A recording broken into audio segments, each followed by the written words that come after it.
Le mystère que nous cherchons à contempler aujourd'hui avec l'aide de la psalmodie liturgique et de l'orgue qui porte notre prière est un mystère tellement vaste qu'il nous faut choisir quelque angle d'attaque pour essayer quelques instants de reposer sur lui notre regard, le regard de notre intelligence perfectionnée par les dons du Saint-Esprit, afin de nous nourrir et de nous transformer.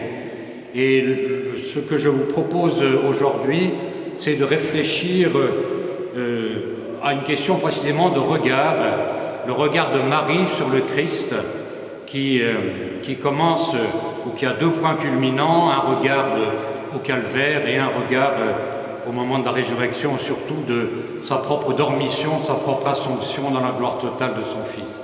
Et l'idée est la suivante, c'est que le regard de Marie soutient notre regard, un peu comme pour ceux qui connaissent la Divine Comédie, Dante dit « je regardais en elle », donc son inspiratrice, Béatrix, et elle regardait en Dieu. Eh bien, notre regard, comme celui de Jean au pied de la croix et Jean à Éphèse, Jean regarde la Vierge et la Vierge regarde Dieu, et ce regard de la Vierge rentre dans la constitution spirituelle de Jean et dans la nôtre, puisque nous sommes les fils de Marie. Et c'est très intéressant, parce que je dirais que le regard sur la Sainte Vierge Marie est une sorte de commutateur de l'absurde par le regard sur la beauté. Dostoïevski, dans une de ses œuvres, a dit que c'est la beauté qui sauvera le monde, et ce texte a été repris dans la bulle qui fait de Fra Angelico le patron des artistes. Et de fait, il me semble que le regard de la Sainte Vierge, surtout dans ce mystère en quelque sorte d'apothéose, mais une apothéose familiale et humaine, ce regard de Marie peut vraiment changer totalement notre vie. Vous voyez, le double regard, enfin c'est le même, hein.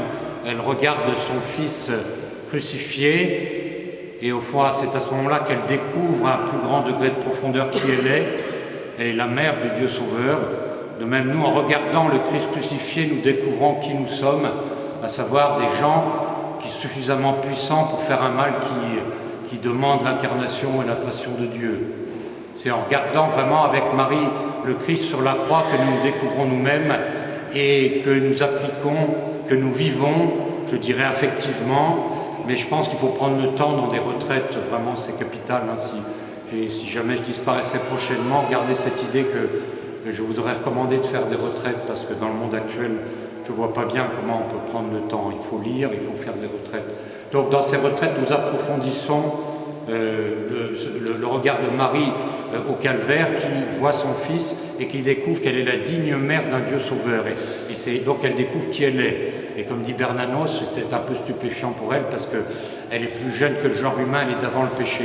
Mais nous, en nous laissant porter par le regard de Marie, nous découvrons qui nous sommes.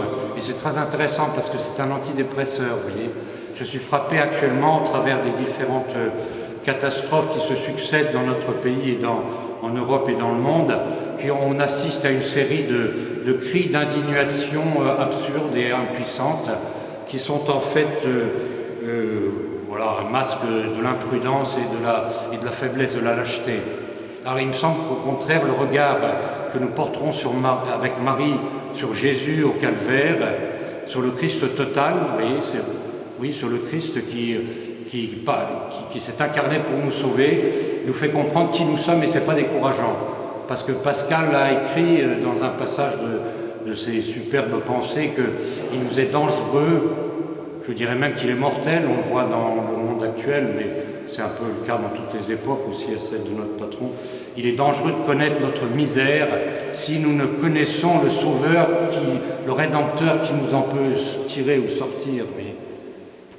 Et il nous est dangereux, il nous est inutile de crier à l'indignation sur les conséquences de nos imprudences et de nos lâchetés.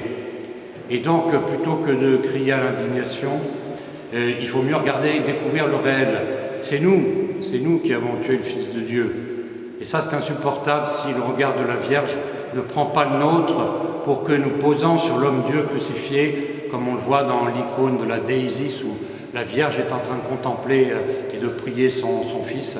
Si donc, contemplant le Fils de Dieu, nous voyons qui nous sommes, c'est-à-dire aussi quand la Vierge, dans la Pietà de Michel-Ange, regarde le corps de son Fils, elle voit toutes les plaies que nos péchés ont fait sur le corps de Jésus.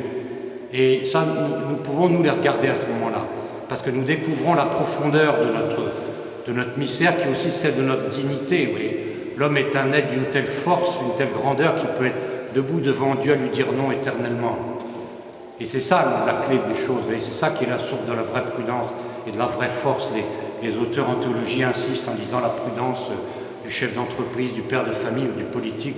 La prudence chrétienne est plus forte, plus profonde que la prudence seulement païenne ou même naturelle, qui peut être très bonne, mais qui est courte et insuffisante parce que l'homme est blessé. Et l'homme ne sait pas qui il est. Donc regardons au moment justement de l'Assomption, où la Vierge recueille le fruit, où elle recueille au fond le fruit de sa co-rédemption, son union spéciale à la rédemption à la croix, et puis de ce privilège, je dirais, en amont de l'Immaculée. Elle recueille le fruit dans l'Assomption, mais elle le voit, et Jean le voit avec elle. Jean, au fond, découvre qui il est racheté par cet être-là qui est crucifié devant lui. Et donc, en ce sens, le regard de Marie sur l'homme-Dieu, sur le Christ, le regard de la Theotokos, de la Mère de Dieu, sur le Fils de Dieu Sauveur, rend la souffrance lumineuse et féconde. La souffrance, vous l'avez, mes frères, nous l'avons, nous l'aurons. Et donc, c'est une chose dans laquelle nous sommes, au lieu de crier à l'indignation, faisons-la rayonner comme, au fond, elle a rayonné depuis 2000 ans, puisqu'elle a construit Notre-Dame. Elle a construit ces beautés qui sont des écrins pour le mystère de la beauté crucifiée, et qui font pleurer même les incroyants lorsqu'ils se disloquent, parce que la beauté touche tout le monde. Le tout, c'est qu'elle soit approfondie. C'est pourquoi il faut lire, et il faut faire des retraites, parce que sinon on est touché comme ça un peu, puis après on est repris par le divertissement, par autre chose. On sort de la beauté parce qu'il y a autre chose à faire de soi-disant plus urgent, alors que la beauté, c'est la gratuité indispensable. Donc le regard de Marie sur l'homme-Dieu au calvaire rend la souffrance lumineuse, et parce qu'elle rentre en contact avec la noblesse de l'amour crucifié. Donc c'est tout à fait bouleversant pour tout le monde, hein, qu'on ait la foi, qu'on ne l'ait pas. Mais alors ensuite, il y a un deuxième aspect peut-être encore plus radical, quoique plus mystérieux, parce que la mort c'est quelque chose, voilà, dont on ne revient pas, sauf Jésus précisément, et Marie qui de temps en temps vient nous rendre visite, d'au-delà de ce qui a été son passage, plus que sa mort, puisque les pères ne savent comment appeler ce transitus, ce passage de sa période périssable à une période impérissable, sous l'effet de la grâce qu'il a tout entière remplie. Et Jean a vu de ses propres yeux, il a cherché à le décrire dans l'Apocalypse, au chapitre 12, la transfiguration est comme de l'intérieur. L'âme de Marie lumineuse a pris son corps et elle est partie au travers des hiérarchies angéliques. Donc le regard de Marie sur son Fils, elle regardait sans cesse, nous dit Nicolas Cabasilas, l'être véritable, c'est le Christ qui est l'être. C'est pas être chrétien, c'est pas sortir du réel, c'est rentrer dans le réel, un degré auquel personne n'a accès en dehors du soutien de la grâce, spécialement mariale. Donc le regard de Marie sur l'homme-Dieu, au moment précisément de la résurrection de Jésus et de sa transfiguration, de sa coémésis, de sa dormition, eh bien absorbe la mort dans la victoire. Vous voyez. Et à ce moment-là, Jean, qui la voit passer et qui a cherché à dire ça de façon un peu voilée au début du chapitre 12 de l'Apocalypse, a eu conscience de cela. Et à ce moment-là, le regard de Marie, qui était tout intérieur, et celui de Jean qui la regardait, a rencontré la magnanimité de l'amour vainqueur. Parce que Jésus est vainqueur, et les chrétiens en lui sont victorieux. Et ça, c'est une chose auquel il faut bien s'apprivoiser, parce que on est plus habitué à l'échec et tout ça. Il faut que la grâce mariale nous aide à voir le bien qui se fait réellement, hein, le bien que nous pouvons semer par notre devoir d'État et pour les prêtres et les religieux et les baptisés, les confirmés, le miracle de nos mains vides. On peut étendre le mot de Bernanos à tous les confirmés. Il y a le miracle des mains vides, il y a du bien qui se fait. Mais notre regard, comme disait Thibault, manque à la lumière, et on va pour regarder des problèmes qu'il faut résoudre, c'est vrai, mais comme sans y penser, parce qu'ils sont absorbés dans le bien. Le christianisme, c'est une religion de la victoire. Les cathédrales et les églises comme celle-ci, qui sortent de terre dans une période plutôt athée, hein, elles sont orientées vers l'Orient, pas vers l'Occident, hein, c'est l'Orient, d'où vient le Christ.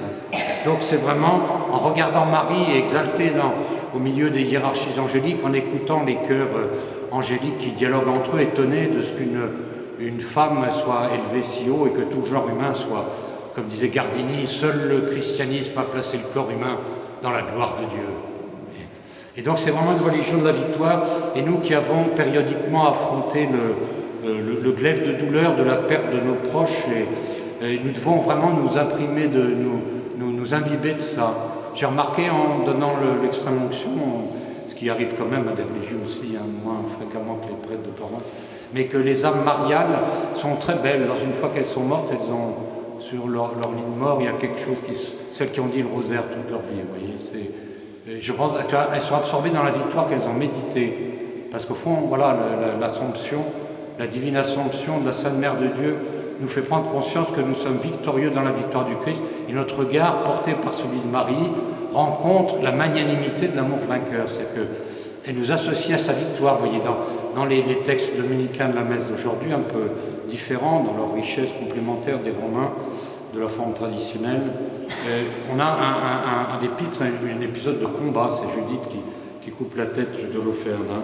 Donc on est associés, vous voyez, et c'est vraiment très intéressant parce que l'homme charnel, et l'homme, je dirais, dans sa forme moderne, c'est le technocrate efficace pour diffuser le néant autour de lui, c'est comme il sait bien faire, et bien au fond il est perdant, quoi. Il est même dans l'incompréhension, vous voyez, avec son transhumanisme, avec toutes ces absurdités, qui l'enferme dans sa mort, vous voyez, et tout ce qu'il peut faire, c'est tuer les autres, mais lui ne sera pas éternel. Lui ne sera pas éternel, donc le christianisme est victorieux. Donc, en pensant aujourd'hui à nos frères, là, actuellement, le père Favelin est en Égypte, où il fête avec les catholiques, et il fêtera dans une semaine avec les coptes la Sainte Dormition. Pensons à cette victoire, vous voyez, de Marie, dont le regard nous fait rencontrer la magnanimité de l'amour vainqueur. Et à ce moment-là, je dirais, on est presque gêné. On se dit, mais pourquoi suis-je chrétien? Pourquoi moi suis-je baptisé, confirmé, religieux, prêtre, père de famille? Pourquoi moi? Et on n'a qu'une envie, c'est de le donner aux autres, parce que vraiment c'est un trésor qu'on ne peut pas garder en soi.